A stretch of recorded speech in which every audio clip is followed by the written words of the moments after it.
بسم الله الرحمن الرحیم. الحمد لله، الصلاة و السلام علی رسول الله. بعضی از برادرها پرسیدند که همین بعد از نماز شام نماز نفل خواندن ممکن است یا نیست؟ اگر ممکن باشد چی فضیلت ها دارد، چی اجر و ثواب ها دارد؟ بعضی ها میگویند خواندن خوب است، بعضی ها میگویند بدعت است. ما خواستیم در همین موضوع یک اندکی به سمع شما معلومات دهیم. البته بعد از نماز شام نمازهای نافله گذاریدن کاری مستحب است، کاری مشروع است، اجری عظیم دارد. روایت میکنند ابو داود و بیهقی به اسناد صحیح از حضرت انس رضی الله عنه که همین آیت 17 سوره الذاریات که اعوذ بالله من الشیطان الرجیم کانوا قلیلا من اللیل ما یهجعون، یعنی الله تعالی میگوید بودند آنها کم از شب خواب میکردند، یعنی در شب کم خواب میکردند و بسیار نماز میخواندند. حضرت انس در تفسیر این آیت گفتند کانوا یصلون فیما بین المغرب و العشاء، یعنی بودند که نماز میگذاریدند در ما بین شام و خفتن. یعنی این خداوند تعالی در شب کم خواب میکنند گفتن خداوند و معنای این که همین ما بین شام و خفتن به نماز میخوانند. یا اینکه آیت دیگر که استعیذ بالله تتجافى جنوبهم عن المضاجع يدعون ربهم خوفا و طمعا و مما رزقناهم ينفقون. همین آیت هم تفسیرش به حضرت انس رضی الله عنه مراد از این گفتن همون کسایی که ما بین شام و خفتن نمازهای نافله میگذارند.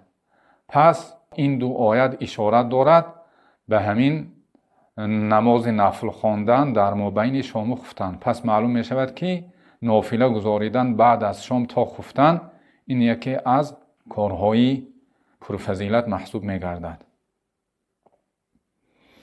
و خود پیغمبر خدا صلی الله علیه و سلم نیز در ما بین شام و خفتن نماز می گذاریدند. حضرت نسائی روایت میکنند از حذیفه رضی الله عنه که اتیت النبی صلی الله علیه و سلم فصلیت معه المغرب فصلی الی العشاء. حضرت حذیفه میگن که من نماز شام نزد پیامبر خدا صلی الله علیه و سلم رفتم، پس با همراهی آن حضرت شام را گذاریدم و بعد از شام آن حضرت نماز گذاریدن تا خفتن. بعد از شام خواندن تا نماز خفتن نماز گذاریدن پیامبر خدا صلی الله علیه و سلم. حضرت عراقی میگویند که از جمله کسانی که همین مابین شام و خفتن به نماز میگذاریدند از صحابه ها همین ها بودند: عبدالله ابن مسعود، عبدالله ابن عمر، سلمان فارسی، انس ابن مالک، باز دیگر از چند از انصاریان که از همه این صحابهان ثابت گشته است که همیشه بعد از شام نمازهای نافله میخواندند. و همه امامهای 4 مذهب نیز اتفاق دارند به مشروعیت نماز، به فضیلت داشتن نماز خواندن بعد از شام تا خفتن. و حتی حنبلی ها همین نماز بعد از شام میخواندگی را از جمله نمازهای قیام اللیل محسوب کردند. و عدها الحنابلة من قیام اللیل لأن اللیل من المغرب الى طلوع الفجر الثانی، یعنی از همین بعد از شام میخواندگی نماز همون هم داخل در نماز شب گفتند، چون که شب گفته از همین نماز شام تا دمیدن صبح صادق شب میگن. وقتی که در بعد نماز شام هم که نماز گذاریدی از جمله نماز شب محسوب میشد گفته، یعنی برابر با قیام اللیل گردانیدند.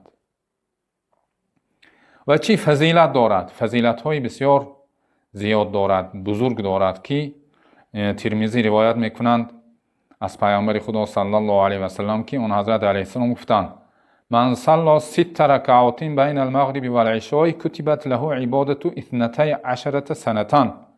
یعنی کسی که نماز گذارد 6 رکعت بین شام و خفتن، بین شام و خفتن یعنی بعد از شام تا خفتن 6 رکعت نماز بگذارد در مابین همین دو نماز، خب بلا فاصله بعد از شام باشد یا پیش از خفتن باشد، خلاص مابین انمی شام و خفتن به کسی 6 رکعت نماز میگذارد، نوشته می شود برای او عبادتی 12 ساله را. این نهایت وعده بزرگ، بشارت عظیم است. و قال الماوردی کان النبی صلی الله علیه و سلم یصلیها و یقول هذه صلاة الاوابین.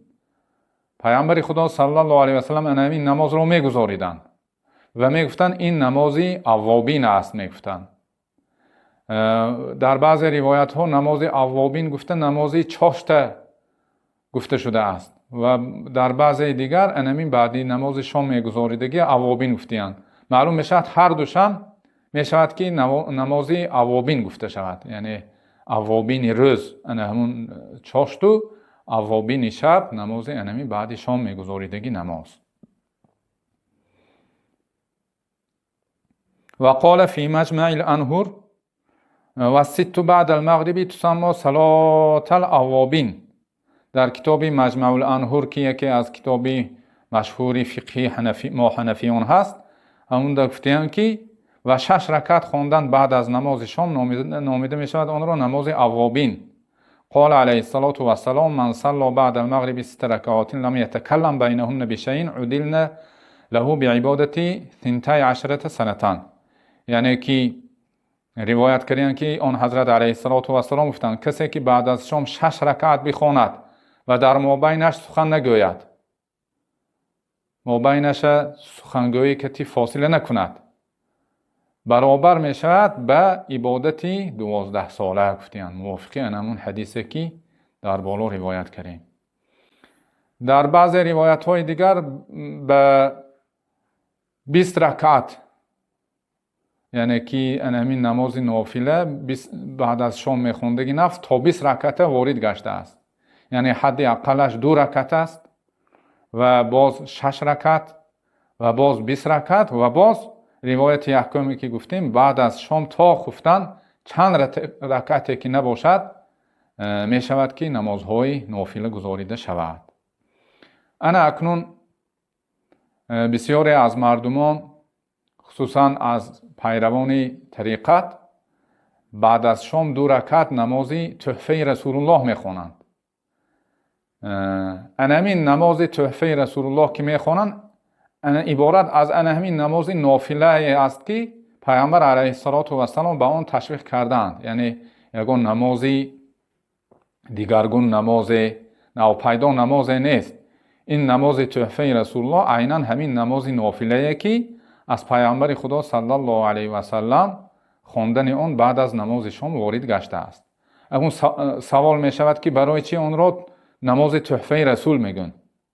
سببش این است که همین مشایخ‌های کرام همین نماز 2 رکعت خوانده ثوابش به پیامبر خدا صلی الله علیه و سلم تحفه کردند، هدیه کردند، بخشیدند و ممانعت ندارد از بخشیدن ثواب. اهل سنت و جماعت بخشیدن ثواب رو، بخشیدن ثواب عملها رو، خواه نماز باشد، خواه روزه باشد، خواه تلاوت قرآن باشد، خواه دیگر صدقات باشد، کدام نوع انواعی بر و طاعت و عبادات و قربت که باشد می شود که به یگان گذشتگان ثوابش را بخشیده شود. خواه به پیامبر خدا صلی الله علیه و سلم ببخشند، خواه به صحابه ها، خواه به اهل بیت، خواه به دیگر بزرگان، خواه به پدر و مادران. خلاص انسان اختیار دارد یک کاری ثواب خود را، اجر و ثوابش را به کسی ببخشد. این نزد ما حنفی ها به اتفاق ثابت گشته است، نزد حنبلی ها نیست. حضرت زیلعی میگویند که در کتاب تبیین الحقایق الاصل فی هذا الباب ان الانسان له ان یجعل ثواب عمله لغیره عند اهل السنة والجماعة صلاة کان او صوما او حجا او قراءة قرآن او اذکارا الى غیر ذلك من جمیع انواع البر و یصل ذلك الى المیت و ینفعه. یعنی اصل در این باب این است که انسان میتواند که ثواب عملش را ببخشد برای غیرش. نزد اهل سنت و جماعت این چیز ثابت است. میگن خواه نماز باشد، خواه روزه، خواه حج، خواه قرائت قرآن، خواه دیگر ذکرها، کدام نوع انواع بر و نیکی که باشد انسان میتواند ثوابش را ببخشد. این چیز در نزد اهل سنت و جماعت ثابت است میگویند.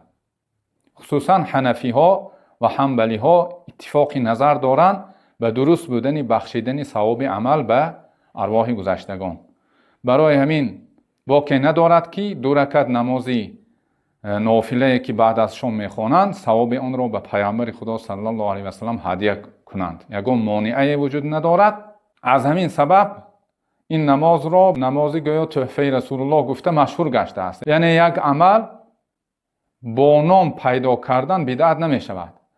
اصل یک عمل بر اساس روایت ها ثابت گشته باشد، بعد با مرور زمان یگان نامی را به خود کسب نماید، این نام نو به خود گرفتن که اصل آن عمل بدعت و یا نوپیدایی که مذمومه باشد حساب نمی گردد.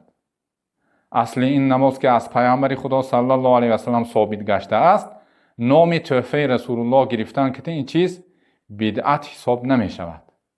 چون که بسیاری از چیزهایی هست که در زمان پیامبر خدا صلی الله علیه و سلم همون چیز بود، اما بعد نامی را به خود پیدا کرد. نام پیدا کردن که او بدعت حساب نمی شود، همون عمل نو پیدا محسوب نمی شود. حتی من همین نمازهای فرضی 5 وقته که میخونیم بسیاریش ناماش بعد پیدا شدگی. نماز پیشین یا نماز گر میگویم، نماز دیگر یا نماز خفته میگویم، این نام ها نبود. این نام ها نو بعد پیدا شده است. لیکن بعد پیدا شد گفته اصل اون نماز رو بدعت نمیگوییم که.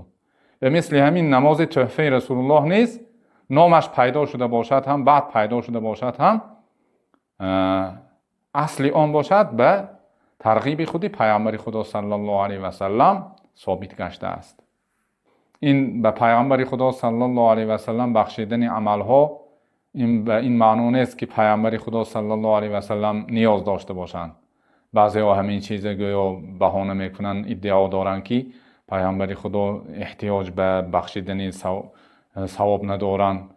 البته این را همه میداند، معلوم است پیامبر خدا صلی الله علیه و سلم بی نیاز هستند. بزرگترین و زیادترین و بهترین عمل ها را پیامبر خدا صلی الله علیه و سلم دارند.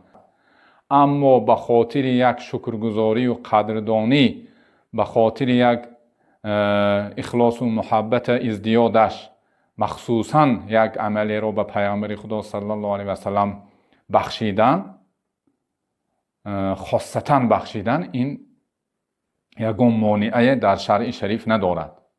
چون که این کار را صحابه ها کردند. من حضرت ابن عمر رضی الله عنهما بعد از وفات جناب رسول الله صلی الله علیه و سلم به نام رسول الله صلی الله علیه و سلم عمره میکردند، در حالی که پیامبر خدا علیه السلام سپارش نداده بودند، وصیت نکرده بودند، لیکن میکردند.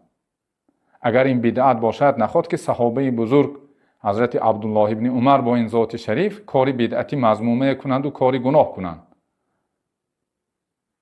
و یا اینکه از دیگر سلف صالحین نیز آمده است که کارها، عبادتهای را مخصوص به نام پیامبر خدا صلی الله علیه و سلم آنها میکردند. حضرت امام غزالی در کتاب احیاء العلوم میگویند که علی ابن موفق این از طبقه جنید بودند. این کس حج کردن از پیامبر خدا صلی الله علیه و سلم زیاده از 50 حج از نام رسول الله صلی الله علیه و سلم کرده بودند. یا اینکه میگن که محمد ابن اسحاق سراج نیسابوری یک محدثی کبیر بودند، محدثی بزرگ بودند. این کس به روحانیت پیامبر خدا صلی الله علیه و سلم زیاده از 10,000 ختم قرآن کرده بودند.